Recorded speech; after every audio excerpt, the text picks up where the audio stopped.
Well, thank you for having me. I'm Nicole Lamanna, professor of medicine and director of the CLL program at Columbia University Medical Center in New York. And we did the meta-analysis was done in patients with relapsed refractory CLL.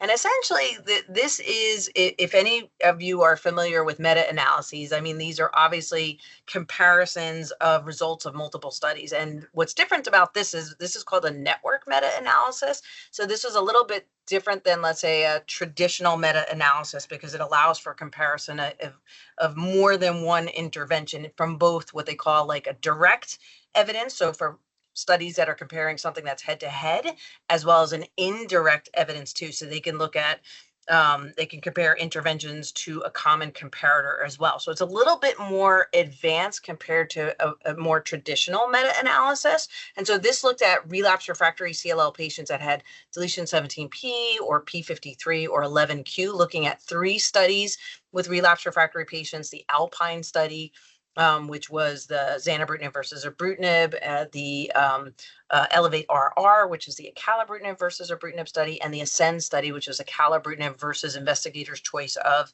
idelalisib, rituximab, or bendamustine rituximab. So it was a meta-analysis of those looking at high-risk individuals.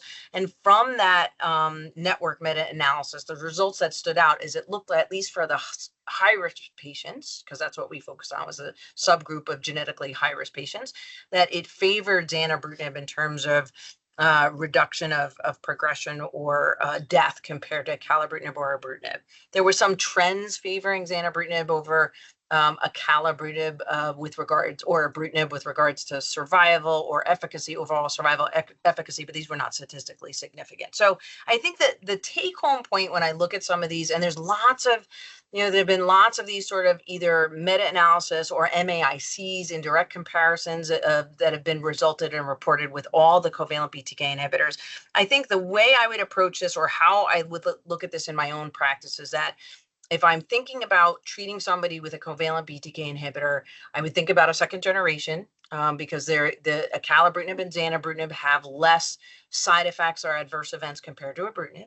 Of course, if you're in an area that doesn't have a choice, or if the insurance company doesn't approve one versus another, then I think all of the, having access to a covalent BTK inhibitor, regardless, whether that be ibrutinib or the others, you would just be happy to have, the fact is these are game changers in how they've really transformed how we treat this disease. So if I didn't have access to acala or zanu and I had access to ibrutinib, I'd be using ibrutinib. It's not that I wouldn't.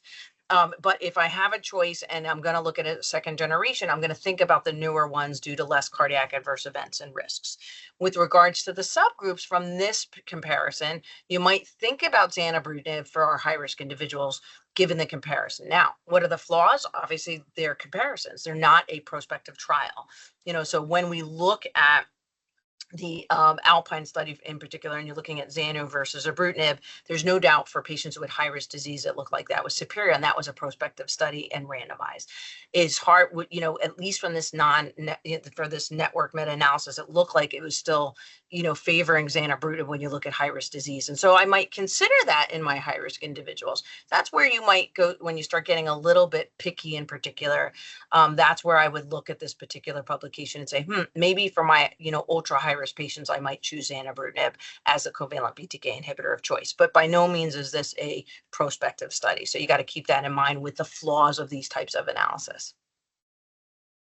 Great. Thank you so much. And I think just based on how we started this conversation, you might not have an answer to these questions, but are there any implications that you can take from these comparative findings on tailoring treatment in this setting, and particularly for those defined subgroups that you mentioned?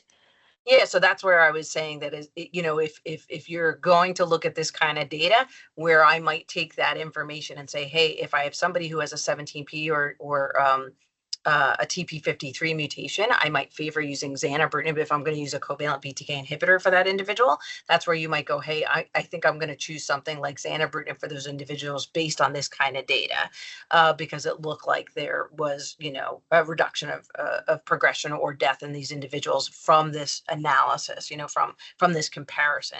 But again, it is a meta, it is not a prospective trial. So you do have to keep that in mind. But that's where I might be using this data is to sort of be a little bit more selective about the BTK inhibitor, depending upon my high risk patient population.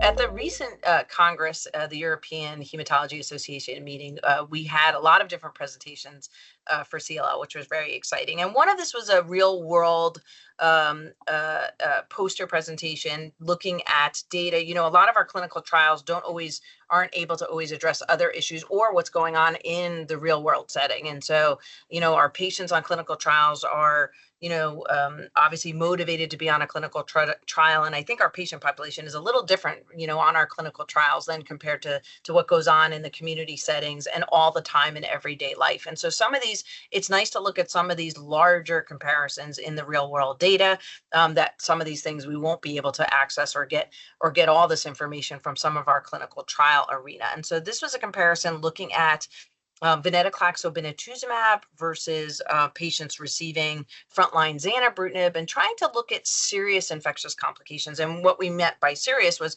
patients really needing intravenous antibiotics or hospitalizations due to infections.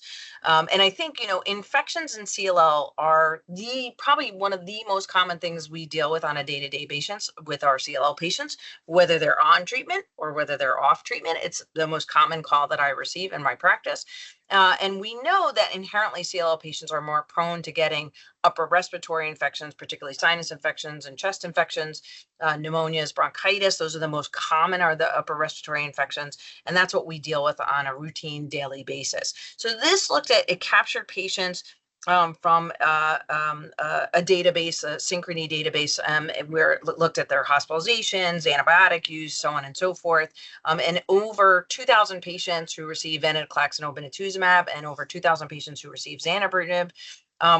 We captured what their infectious complications were, as well as their use of gamma globulin replacement therapy, GCSF usage, so growth factor support, so on and so forth. And we looked at time periods that were even beyond. Remember, venetoclax and obinutuzumab is given for 12 months, so a year of therapy, and zanubrutinib is given as chronic continuous therapy. So we looked at time periods that were after patients finished ven-ob. So after 12 months, we looked at 18 months, 24 months, 36 months, et cetera, and looked at the infectious complications. And I think not surprising to me, but I think might be surprising to others, I think one of the things is that the infectious complications we saw even beyond when patients were finished with their therapy with ven-ob. And in fact, there were more serious infections, at least on this database collection retrospectively. There were more serious infections noted in the ven-ob, even at 18 months, 24 months, 36 months. And I think what that says to me, or at least makes me think about, is, it is true that when you are on a therapy and you've completed a therapy, probably many of the side effects of that therapy will go away because you're finishing the therapy. But I think infections and CLL are hand in hand, and we do need to think about that. So it is not that just because you get a time-limited therapy such as venetoclax obinutuzumab, are those infections complications going to go away? And so I think that's really important. And I think this is one of those databases that I hope we're actually going to follow longer, because I'd like to see if that eventually, because we know that the CD20 monoclonal antibody obinutuzumab does hang out in your system for a longer period of time. So even though you might finish the therapy in about 12 months, the obina probably from an immune standpoint, when we think about infections, probably lasts in your system for another year or two. And so are those infectious complications, such as this database kind of showed retrospectively, that the infectious complications were still ongoing even when patients were done with therapy, and even increased compared to the chronic continuous therapy with zanubrutinib? The study also looked at a patient population, over 145,000 patients who were not on treatment. So they weren't on Xanu, they weren't on ven-ob, and compared to the ven-ob and the zanubrutinib populations.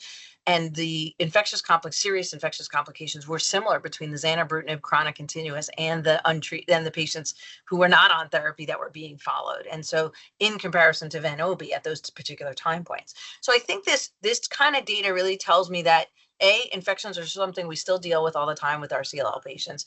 And B, depending upon the regimen, we're still going to see serious infections, even if it's time limited.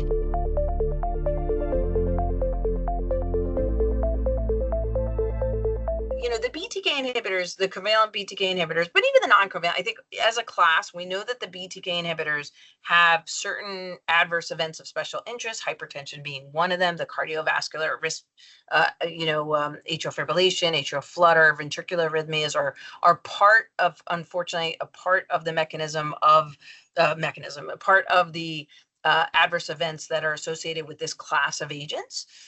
We know that the second generation BTK inhibitors, such as acalabrutinib and zanubrutinib, have less adverse events, cardiovascular adverse events that are associated with them compared to ibrutinib, probably because of less off-target effects of the newer generations compared to ibrutinib therapy. However, it's still that we still teach our patients about all these adverse events of special interest, because it doesn't mean that the newer ones have zero. This is still part of the adverse events of this class in particular.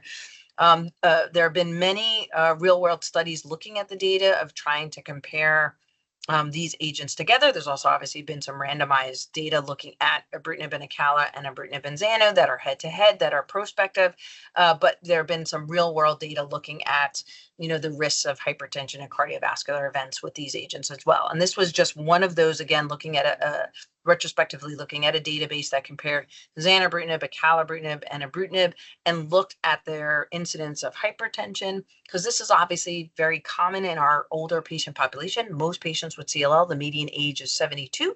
So many of our patients have lots of comorbidities, including cardiovascular issues and hypertension and so on and so forth. And so, again, looking at this database and looking at comparing their incidence, so where they started, and with going into therapy. And so this was in the study was done from looking retrospectively from 2019 to 2023, and about half of the patients, whether they got zanubrutinib, acalabrutinib, or ibrutinib, half of them all had pre-existing, about 50% in each group had pre-existing hypertension. And so it looked at worsening hypertension or the new onset in the patients who didn't have hypertension, right? Because the other 50% didn't have hypertension when starting these agents.